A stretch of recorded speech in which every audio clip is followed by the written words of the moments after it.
እንግዲህ ዳኒ ጺሞን ሰኞ ዕለት እንደዚህ ድምቅ ያለ ፕሮግራም ብሔራዊ ቲያትር አክብረናል።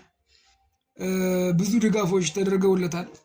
ሰውን በሚገርም ሁኔታ በጣም ብዙ ሰው ነው የገባው እና በጣም ነው ደስ ያለኝ። እኔ በግሌ ግን አሁንም ቢሆን በቂ ነው ብዬ አላምንም።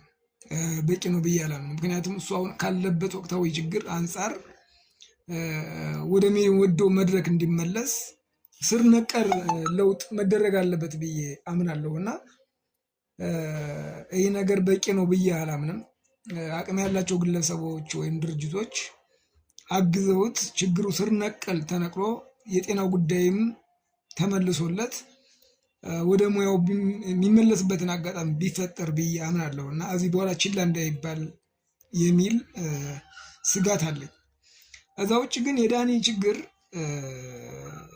ያለባቸው ብዙ የኪነ ጥበብ ባለሙያዎች ነው ያሉት። እውነት ለመናገር ኪነ ጥበቡ ዋጋ የሚያስከፍል ነው እንጂ ዋጋ የሚከፍል አይደለም እና ዳኒ ጺሞ ገፍቶ እንደውም በጓደኞቹ ግፊት ተገፍቶ ስለወጣ ነው እንጂ እሱ ከህመሙም ከችግሩም ጋር መኖር መርጦ ነበር ማለት ነው። እንግዲህ ከ20 ዓመት በፊት የነበረ የጤና እክል እስካሁን ድረስ እየተጎተተ ከመጣ እዚህ በኋላ መቀጠል ይፈልግ ነበር ማለት ነው፣ ከነ ችግሩ ከነ ህመሙ ማለት ነው። እና የችግሩ ጉዳይ እንዳልኳችሁ ነው። የኪነ ጥበቡ ስራ ዋጋ የሚያስከፍል ነው እንጂ ዋጋ የሚከፍል አይደለም እውነት ለመናገር እና ይህ የዳኒ ችግር እንደ ማንቂያ ደወል ነው። ብዙ ሰዎች ከነ ህመማቸው ከነ ችግራቸው በጣም ችሎ የሚኖሩ የኪነ ጥበብ ባለሙያዎች አሉ። በጣም ከባድ ነው ስራው።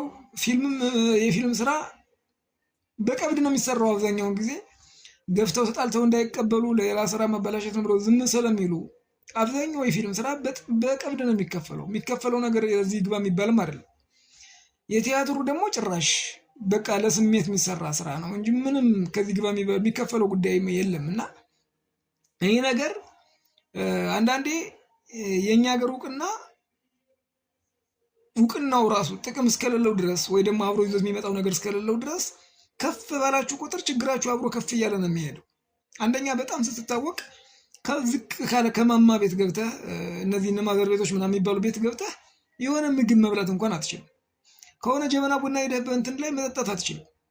ደረጃን ከፍ ስትል አብሮ ኢኮኖሚካሊ ከፍ ካላልክ ችግርን ነው አብሮ እያሰፋው የሚሄደው። እና ይህ ነገር ደግሞ ለእያንዳንዱ የኪነ ጥበብ ባለሙያ የሆነ ነገር ማድረግ ላይ ይችላል።